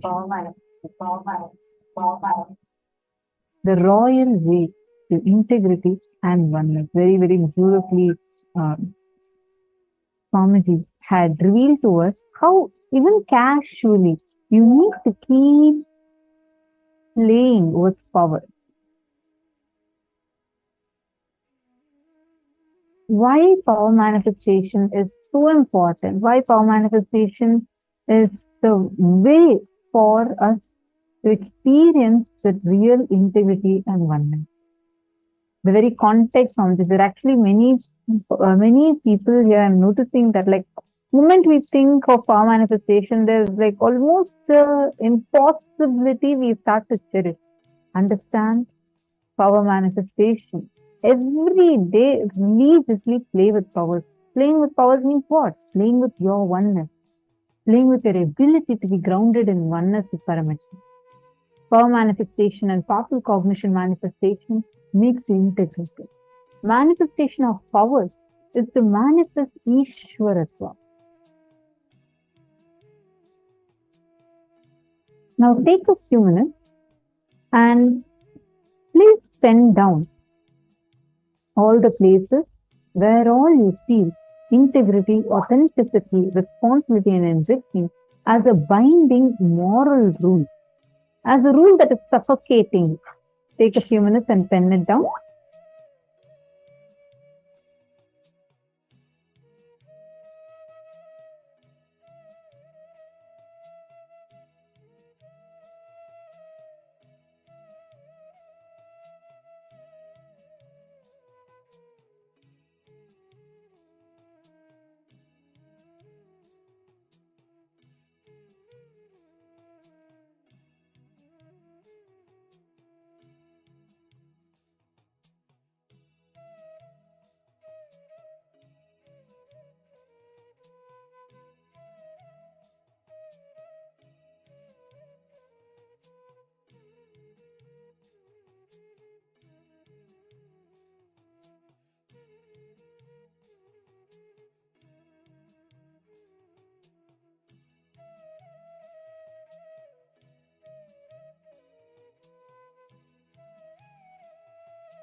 As Swamiji revealed, what is the purpose of power manifestation really? We are not manifesting powers like some tricks, right? What are you going to do? If you have to break a coconut, you can just break it. That's exactly what Swamiji said. The purpose of power manifestation is just to see that expression of Paramashiva in you. How much are you in that space of unclutching? That is what is measured by your power manifestation. That's all. A small example which I would like to give is, for example, you're teaching a child about gravity. Yeah, a 10-year-old kid, you're trying to teach them about gravity, about how gravity works, what the properties of gravity are. And in the process, you take a ball and you throw it. And you say, see, you throw a ball, even though you're throwing it upwards, it automatically goes downwards because of the effect of gravity. Am I right? When you're doing this, you're not teaching the child about gravity so that he can play ball. You're teaching him about gravity so that he knows the laws of the universe. He can use it in every aspect of his life. The same way, these power manifestation is like throwing the ball to teach the child gravity. It's not the purpose itself. The purpose, as Swamiji said, is manifesting your life. It is having a cognition shift, and the measure, the way you express that cognition shift is manifestation. That is what Swamiji reveals as this science, by which in your everyday action you can bring that space dimension of you as Paramashivatva. The most important thing is catching the small manifestations. We sit, yes, 21 minutes every time for power manifestation, but throughout your day, catching how you are manifesting. Few minutes before something happens, you just suddenly know it. Or else, someone is talking to you and you feel like you've already known this information. You really, really need something to happen. And it just miraculously, like without any logical explanation, someone just comes up to you and says, I'll make it happen for you. These small manifestations, you are in a conversation with someone, you mentioned, let's say, a type of bird, and you saw that outside your window in the afternoon. These manifestations are what we have to catch to understand the science of manifestation. For that, let's all take a few minutes now and pen down where all we see integrity as binding. Swamiji said, power manifestation is the royal way to oneness. The rich way, as Swamiji says, when you're consciously rich, it's a way of life. For that, the necessity we have to complete where all we're holding the lower class and middle class mentalities.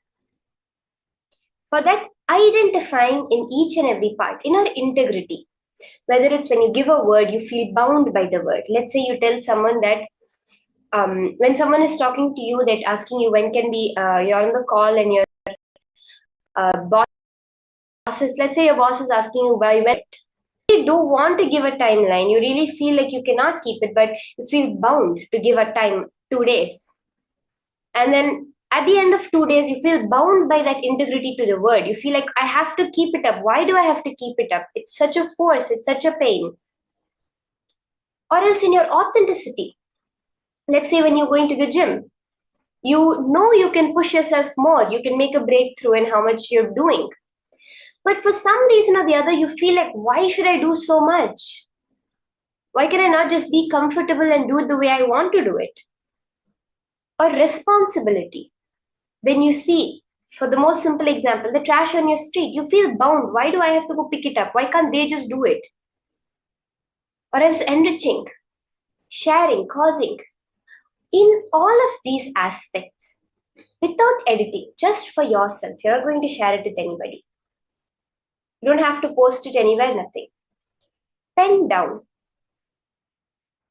where all you felt bound by these 4 tattvas. Where all in life, integrity, authenticity, responsibility, and enriching have become a law or a moral and not just as a flow of life. As Swamiji very beautifully says, that when the police comes, generally we tend to get scared. The police is there to maintain the integrity, but because of our feeling bound by our integrity, we get scared when the police comes. Or else the traffic laws that we see, they are laws only as long as you don't want to follow them. But when you realize the original context, why they are there, for your own safety, to have a smooth driving experience so that accidents don't happen, they just become your lifestyle. You don't feel bound by the traffic laws. These are just small examples Swamiji has given in the past. In your life, look down to the detail for integrity, for authenticity, responsibility, and enriching. Where all you have felt bound by having to do these things, not as just the way you flow with your life.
Has everyone finished penning down?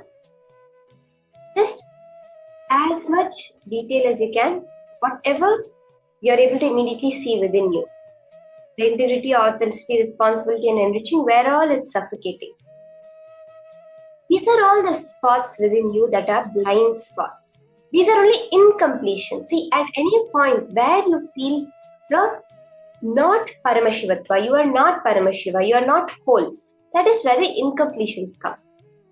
And the only thing that is necessary for incompletions to be completed is to get a powerful cognition, to change your cognition, to realize integrity is a power, authenticity is a power, responsibility is a power, enriching is a power. They are not morals, laws. Swamiji once says, they are not even principles, they are powers.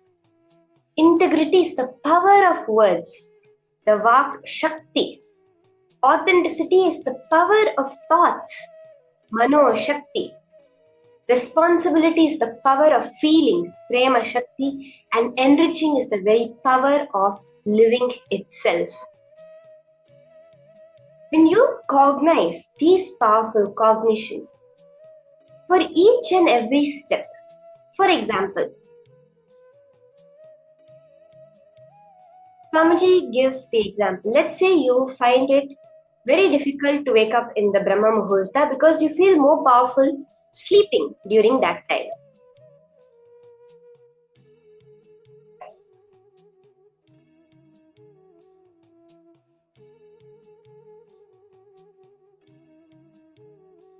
The powerful cognition is that yoga and meditation give you much more powerfulness than the sleep can. Because what is sleep? Sleep is nothing but you experiencing that pure space dimension without any length, breadth, depth or time unconsciously. When you enter into that same space consciously, you are constantly 24/7 enjoying that space of Paramashivatva. This is the powerful cognition you need to bring in wherever you feel integrity as a binding. Now, let's do the next step where all of you are going to be typing down, writing down in your notebook where you have written down for each place where integrity, authenticity, responsibility or enriching have been binding. In each place, pen down the powerful cognition for it. Write down in each place the powerful cognition where you need to break out from this suffocation pattern to understand that these four are powers, to physically experience in your life these four as a power.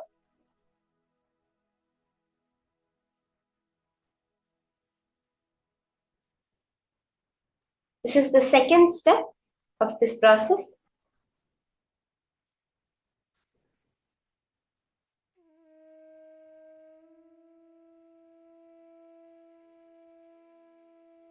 Like the example, for Brahma Muhurta waking up, you feel it as binding. You feel it as you're forced to get up in the morning where you really feel more powerful when you want to sleep. You feel that sleep will empower you at that moment. If you cognize powerfully that meditation and yoga will empower you more than sleep, simply you will wake up in the morning and be integrated to yoga.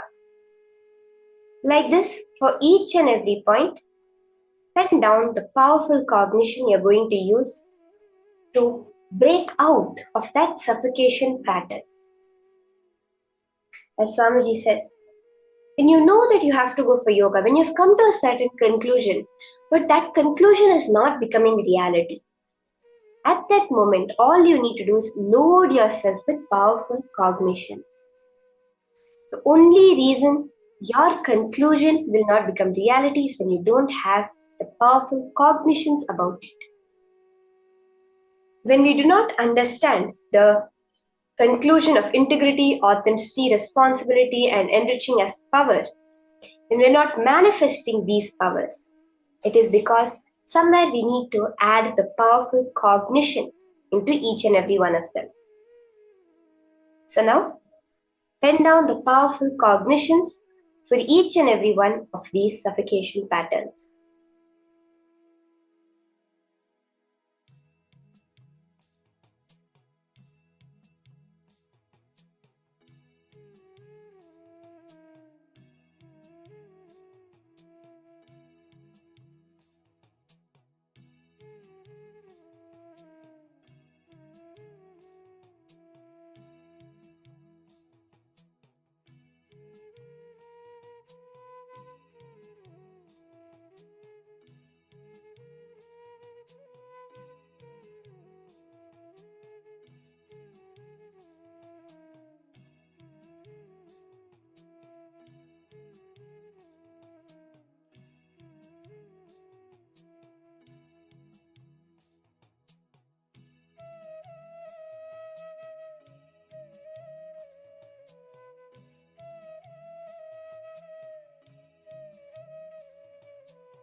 Now, for the third step of this whole process, sit for a few minutes and replace every powerless cognition you have, adding the powerful cognitions. This is what is completion.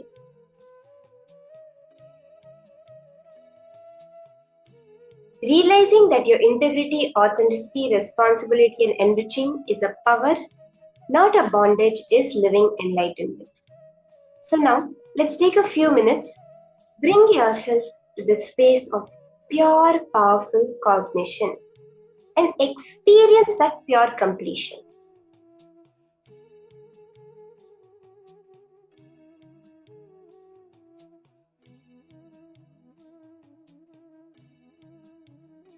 This is what we see as clearly cognizing our entire life. Where Paramashiva reveals in the Vijnana Bhairava Tantra, Sutra 63, Dharana 40. Sarvam deham chinmayam hi jagadva paribhavayet yugapan nirvikalpena manasa paramodayah. One should consciously cognize, keeping the mind beyond the movement of thoughts, free from any doubts or root cognitions. This is the Nirvikaya Kalpa Manaha. That the whole body and even the whole universe, Jagadva, indeed are simultaneously consists of the essence of the nature of consciousness in the infinite space of oneness, Chinmaya, and then the supreme awakening happens where one manifests the cosmic body, the supreme awakening, Paramodaya, happens. You just know the entire universe, your entire life clearly. Let's take one more minute to consciously replace all our powerful cognitions. Reattach the powerful cognitions to our integrity, authenticity, responsibility, and enriching as a power and living that space of enlightenment.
Yes. So first, to consciously cognize how these four tattvas are actually Shaktis, powers. We did the first, we identified where all we are finding integrity, authenticity, responsibility, and enriching as a bondage, as a suffocation. Then we found what are all each the powerful cognitions we can use to load ourselves to make these conclusions as our reality. Spent a few minutes actually internalizing that and making it happen. This cognition shift now is going to directly manifest as powers. How many of you are excited for this? We are going to be doing the power of moving a deity on silicon. We are going to start off with connecting to the silicon by moving a deity on the silicon object. Now, very clearly, this cognition shift of what exactly power manifestation is, what the solution for not manifesting powers is, you're going to directly manifest this as knowing that if I have a will, which is established in consciousness, that can move my hand, the matter called my hand, that same will can move any matter in this universe. It is just that from a young age, we have been taught to consciously cognize only this body as us. As Swamiji says, you are not just the body, you are also the body. The Shastra Pramana that Paramashiva himself gives for this power of consciousness over matter is from the Vijnana Bhairava Tantra, Dharana 95, Sutra 120. Kvachid vastuni vinyasya shanair drishtim nivartayet tadjnanam chitta sahitam devi shunyalayo bhavet. Bhagavan Paramashiva says, having fixed one's eyes on a particular object, vastu, one should slowly withdraw the sight from that object, drishtim nivartayet, as well as slowly eliminate the knowledge of that object along with the thoughts and impressions of it, tadjnanam, chitta sahitam. Then, O Devi, one abides in the area in the state of shunya, where nothing other than this exists, which is the state of all-inclusiveness or infinity. When you are going beyond the material idea of separation, you experience that ultimate space of oneness or infinity with everything. As Swamiji reveals, that you are not just the body, you are a body also. The same way we have to understand, we are not just the length, breadth, and depth, we are also the length, breadth, and depth, but we are actually the space dimension of the cosmos. We cannot function. See, generally we are experiencing the 5 dimensions of space and time, but we never pay attention to it. We take it for granted because we think we have too much of it. It is that 0.00001% of matter of length, breadth, and depth that we constantly hold on to without realizing our true nature as space. This was beautifully demonstrated in the life of the great devotee Abhirami Bhattar. How there was a day, a festival that had come up, the Thai Amavasya, and a lot of devotees had gathered in the local temple for celebrating the festive occasion. And at that time, the king ruling the area, Sarboji I, had come to the temple of Devi Abhirami. And there he saw that generally when the king comes, everyone stands up in respect. There was one man who was sitting in meditation and had not acknowledged the presence of the king. So the king inquired and everyone said, leave him be. He's just a madman because he goes and falls at the feet of every woman, calling them Devi. Just leave him alone. And but the king was a little more curious. He said, no, sometimes great saints appear as madmen. And he goes to the man and he asks the man as a test, what day phase of the moon is it today? As I mentioned, it was the Thai Amavasya, the no moon day during the January-February time. And this man was sitting in the meditation space, only with that beautiful vision of Devi Abhirami, with that supernal effulgence of Paramashiva. He said today is the Purnima day, the Paurnami day, the day of full moon. This angered the king, and the king said, today night, if the full moon does not appear in the sky, you will be killed, and left. Abhirami Bhattar, the man, after coming out of his deep space of samadhi, realized what had happened and told Abhirami, Abhirami, the words that came out of my mouth were also your flowing only. So now you will take care of whatever needs to happen. And that night, he sat upon a plank tied by 100 ropes over a fire. He started singing an Andadi, 100-verse song on Devi Abhirami, and at the end of each verse, he would cut one rope. So ultimately, 100 verses gets over, the 100 ropes are cut, and he falls into the fire.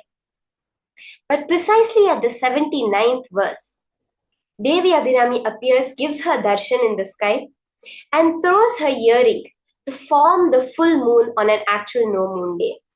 Then he was given the name Abhirami Bhattar. Actually, his previous name is not known. He was given the title of Abhirami Bhattar, means the devotee of Devi Abhirami. And he manifested the power of consciousness over matter so powerfully, through which he was able to create even a moon in the sky.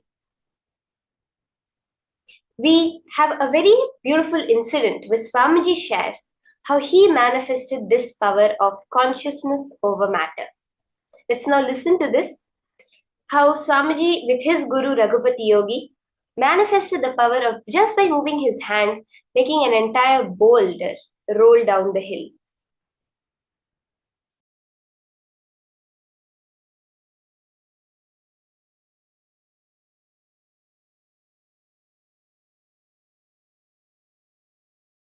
Raghupati Yogi will do all kinds of this weightlifting and everything. He's a amazing yogic body. He will show visibly the power of yogic body.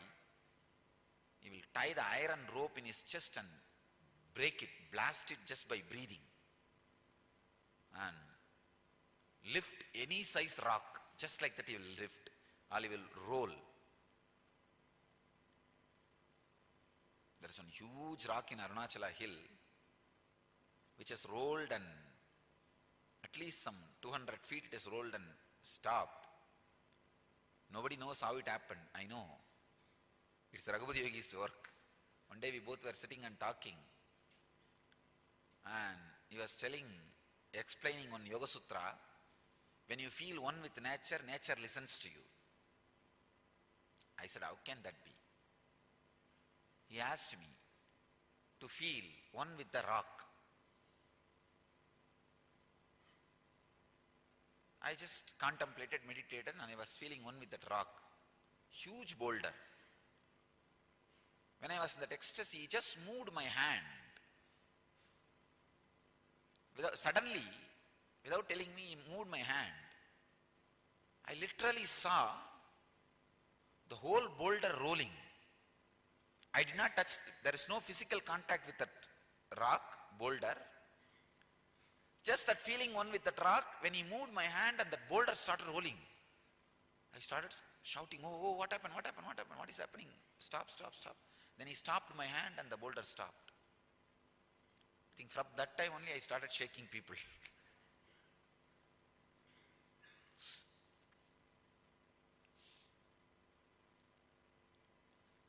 That was the first object responded to my movement.